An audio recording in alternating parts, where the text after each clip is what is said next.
These are the Brum Tech Scene interviews. I'm Stuart Langridge and I'm talking to Matthew Somerville of MySociety. Hello, Matthew. Hello. So, tell us, what do you do?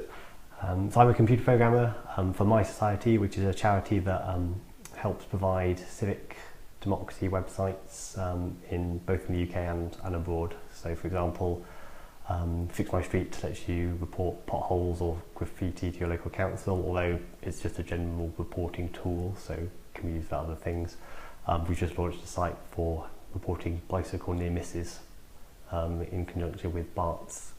Like, you know, if you're on a bike and you nearly get hit by a car. Right, yeah. So, I thought it was, Somerville brought out a new bike, but it's not quite right. Yeah, in conjunction with, I think, with BARTs London Hospital, I think. And they work for you as a site to help you see what your MP's been up to in Parliament, and what they know is a freedom of information tool for helping make freedom of information requests to people and seeing the responses. All right. Certainly when MySociety started, it grew out of the stand.org.uk and the opposition to the RIP Act and so on. It was very much focused around things like freedom of information and exposing the stuff that your MP is doing, making it easy to contact your MP through the bureaucracy. Very much kind of central government, big picture, political stuff.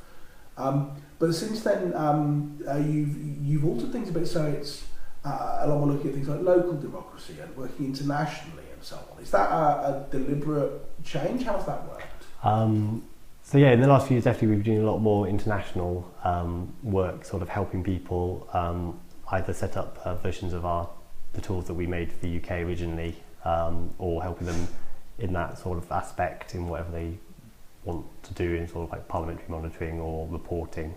And so helping make our code easier to install and reuse, or helping them build new things if that's better for what they want.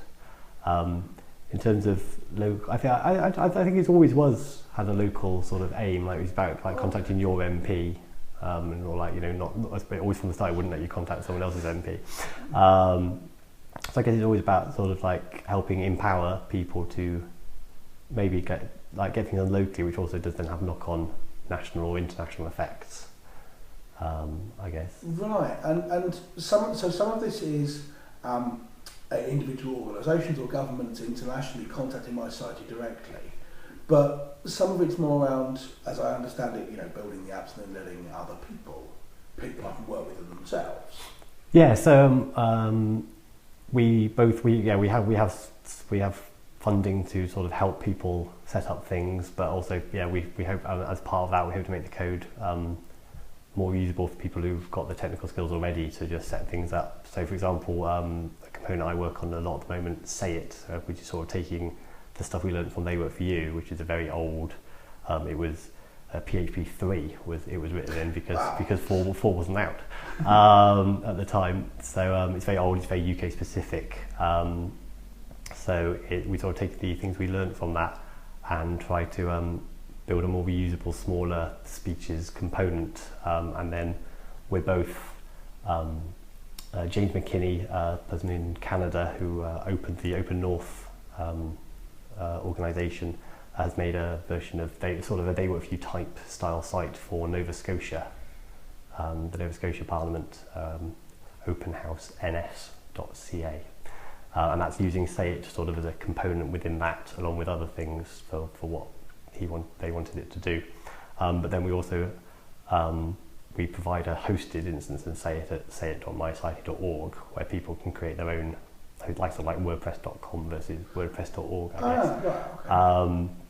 So where people can, and we're talking to people who are going to produce data in the right format, and then we're going to host it for them. And then they can use that as sort of without having to run anything themselves if they don't want to, or if they either don't want. These people I'm talking to at the moment definitely do have the technical capability, but just don't, I think, want the hassle. So, but also there are people who don't have the capability either, and then we sort of come with. So it's all, I guess, all the different variants of hoping, but yeah, we see all sorts. Excellent. There have been certainly in central government in the UK have been some changes recently where they seem to have got that technology is a good idea. Yeah. So has that helped with the work that you're doing, or? Or is it a whole different area? Well, it definitely helps in that you've got like very exemplar things to point at for like to use with other people who like maybe haven't understood it. I mean, like with They Work For You in Parliament, definitely has been a sort of like had long running IT contracts and has sort of been stuck in what they're doing and what they're producing, and that sort of has also been improving recently, and we can only hope that things will continue to get better there, and I won't have to manually parse HTML every morning. that would be nice. So how's Birmingham City Council at this? Birmingham, as I understand it, definitely has had some issues with long-running IT contracts. I believe I just read in recently news that they're bringing their call centre back in-house from its outsourcing because it was so, I presumably, not performing, I guess is a polite way. So, and there was also all the big fuss about the cost of their new website when that appeared, and it wasn't that long ago, but it was like not responsive, not things like that. So it did say, it's hard. So say it again. Like it has people can manually add transcripts. Like you can log in manually. It's local democracy is much because there's so many aspects to it, and it's sort of always seems to sort of in some ways run behind. It's not because it's not seen as important as, whereas I guess to many local people it's more important. Yes. And it's only recently like people have been allowed to even try and record meetings if they weren't official journalists, whatever that means nowadays. Yeah. And so I think it will take a while. It moves, things do move slowly, but I can't see it not eventually leading to more openness and things. Obviously, MySociety tend to work on a national and international level because there's only one of you, and that's where you can get the most bang for your buck. What could be done at a more Birmingham-specific local level? Obviously, individual MySociety things which work at a local level, like Fix My Street, just have lots and lots and lots of local instances. But is there stuff that you'd like to see happen in Birmingham specifically which isn't happening, and how should people go about it? Oh, that's interesting. They do webcasts of the council meetings. Yeah, so that I can't fault that. That's obviously good. It's just not searchable. Transcript production is hard, and obviously, like if we had brilliant speech recognition and stuff, and like have the funding of Parliament, national parliaments that can pay either stenographers to type it at real time, or then that would be great. But the money I don't think it's never something like that. So you get citizen journalists who can go along and record meetings, but obviously they have to be people who've got the free time to do that, or the wherewithal. But I think just producing transcripts would be nice.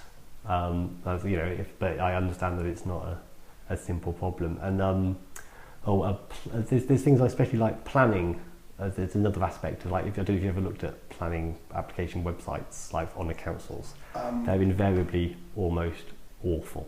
I don't know how many suppliers it's a very typical big IT. Here's your planning application product. The website, I'm sure internally the system might be good for the uses that it's put, but I'm sure it probably isn't.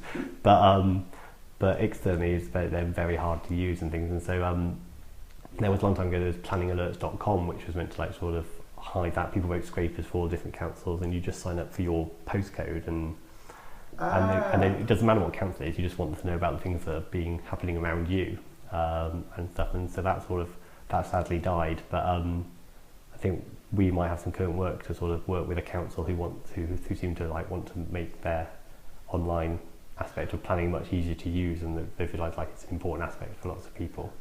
There's obviously a tension with what you're doing. You do get the impression that an awful lot of MySociety projects start off as this is either inaccessible or can't be got at or difficult to search or impossible to use or hidden away.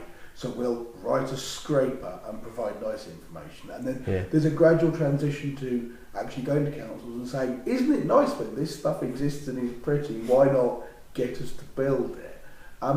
Is that generally the way you tend to approach it? I mean, obviously, presumably you approach people first and say, wouldn't it be nice if you had a nice thing? And they go, we don't care, whatever. Almost that effect. Well, personally, I guess I have a history, not just at MySociety, but with trains and things of operating like that. I guess. I guess it can be useful as you say, providing a thing to then be able to show to others. But obviously, working more like approaching first can also produce results. So. I think more like with our sort of current sites that are getting used a lot internationally, so what do they know of food information, and so I think it's more about providing a nice interface to use existing models to get information out or to help report information. So sort of still exposing information that wasn't previously available, but in a more sort of process type of way, I guess. Yeah, I mean that's looking at the new work done in central government in the UK and to some extent in the US, I think. Certainly the UK government have embraced the idea that the fact that you put something on the web doesn't actually make it usable, and you should care about the design and the usability and making things easier, and they're doing a really good job. Yeah. So ideally that would free up. There's a whole bunch of stuff which MySociety have done and it's fantastic, but ideally you wouldn't have had to do it. Yeah, so I guess a good example is so when they work for you, it would be great if Parliament and recently they've launched a new written answers database, just the written answers part of Hansard, which is a database-driven website. It's got RSS and search and stuff, and that's really good. And so you can see in the future that as they produce more and more things like that, that'll be good. But I think the classic example we would use is they would never, so they would for you sums up an MP's opinion on a particular policy, such as badger culling or student tuition fees. And whereas Parliament, I think, would and could and should produce the data of the votes for each MP, I don't think Parliament would ever want to or should publish a factual summary of what MP's opinion might be. So I think there's always things that can be added. That's a good thought. Yeah, their job is to provide the data. Making determinations on that data is the job of. Yeah. I don't know whether MySociety is probably somewhere on the scale between data aggregator and a lobby group. So charities can't lobby, I believe, is the legal thing. So, but I was thinking for their charitable purposes. Yeah, you get to work closely with people like the Open Rights Group and so on and so forth. You mentioned very briefly there your history of building websites which scrape essential but unuseful data sources and make them useful and fun. Can you name a couple of examples? Well, so traintimes.org.uk is probably, that's been running since 2001 now. Is it that long? Yes. Goodness me, 18 years? Yes. You would think at some point the train people would say, hey, why don't we just make a good website which works like this? So they have, to be fair to them, they have made changes over the years, and it is a lot better than it was in 2001. It's still, it's not as simple as I would want a train website to be. But yes, that just is a site that screens Rape's National Rail's website to provide train times and live train running information and stuff, but just in a more mobile, easy to use, bookmarkable way. And I mean, so Network Rail now, for example, published live running train data feeds that like you can API access that you can get into, and you can even, I think they like do a push feed for, like, as the trains are moving and stuff. Nice. And so there are lots of things happening there as well. But because my site's been running since 2001, it's sort of just easier to keep it ticking over. And I don't investigate these newfangled easier ways of going, because actually it'll be more work.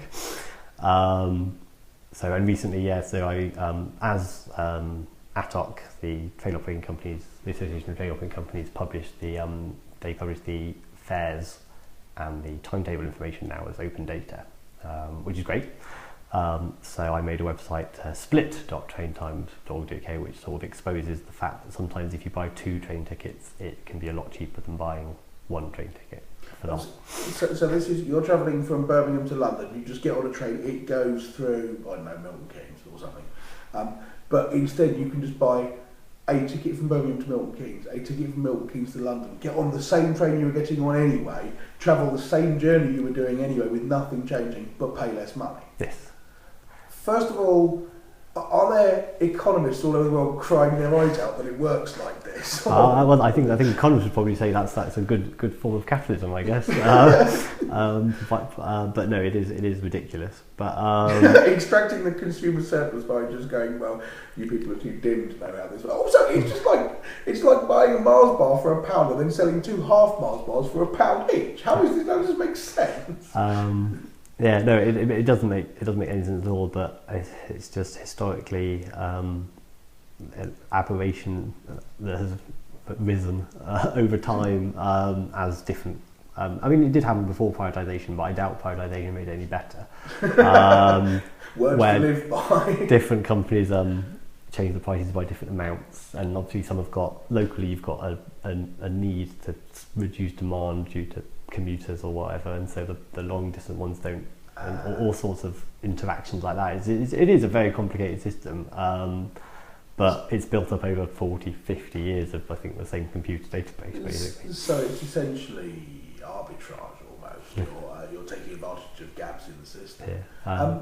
So how does it work? I mean, do you just calculate, you say, okay, you want to go from London to Birmingham, Birmingham to London. Birmingham to London is not a good example because it's actually one of the few lines in the UK that has competition. There are 3 different companies that do. There's Virgin, Chiltern, and London Midland.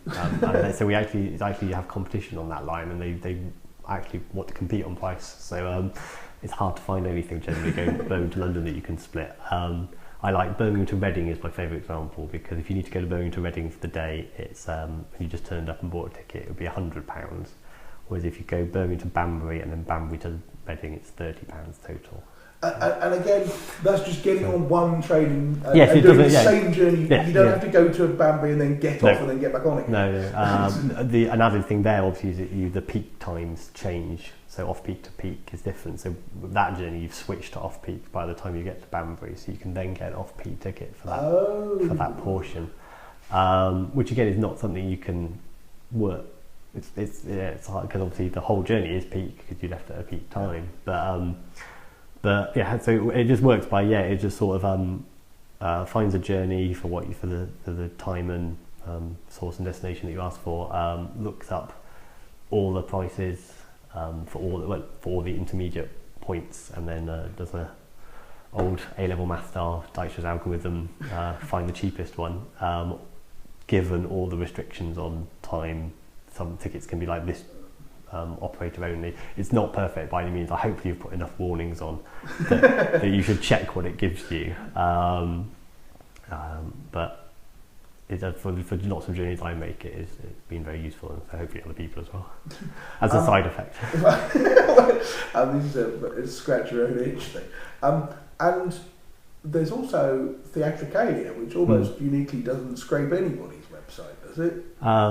It did a bit initially, which annoyed a couple of people, but also it's a hard one. So, for example, you probably want to explain what Theatricalia is to people. So Theatricalia is sort of just like a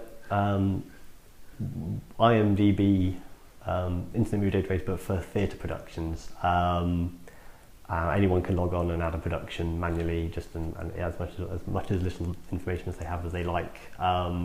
Although doing it that way, I don't think it will ever get to any sort of completeness. But so like the Birmingham Rep published an archive of their productions from 1913 to 1971 when they moved to the current building, and so I took a copy of that data and put it on Theatricalia, and I might have got a letter asking, saying that we'll let you do this, but that wasn't right of you because we own the database rights for the information.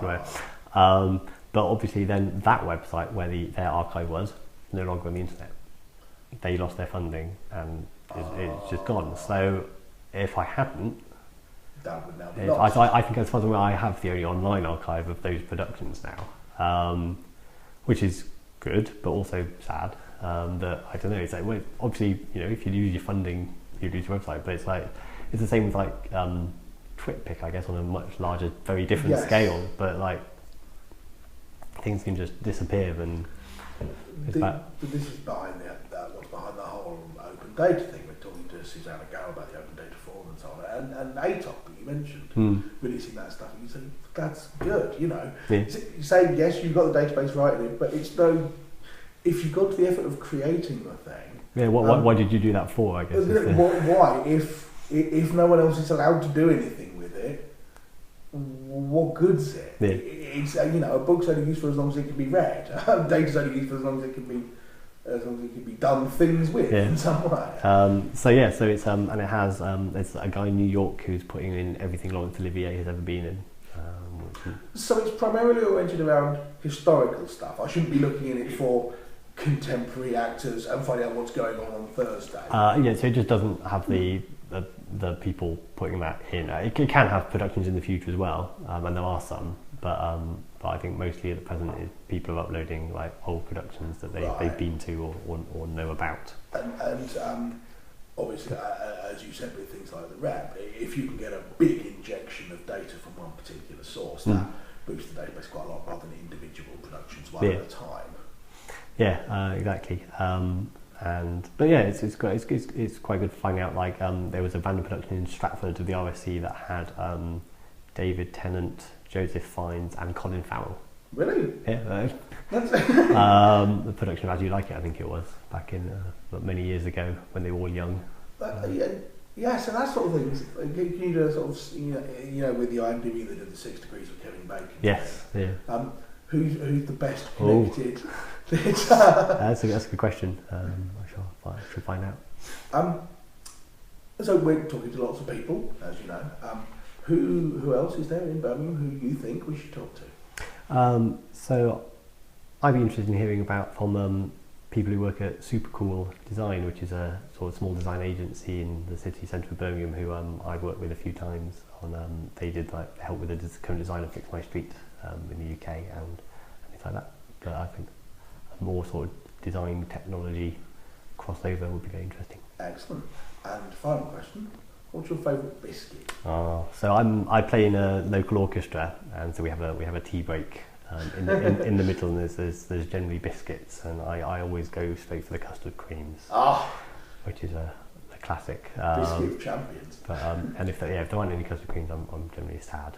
so I think it is the custard cream. Excellent. Thank you very much indeed. No, thank you. Matthew Somerville.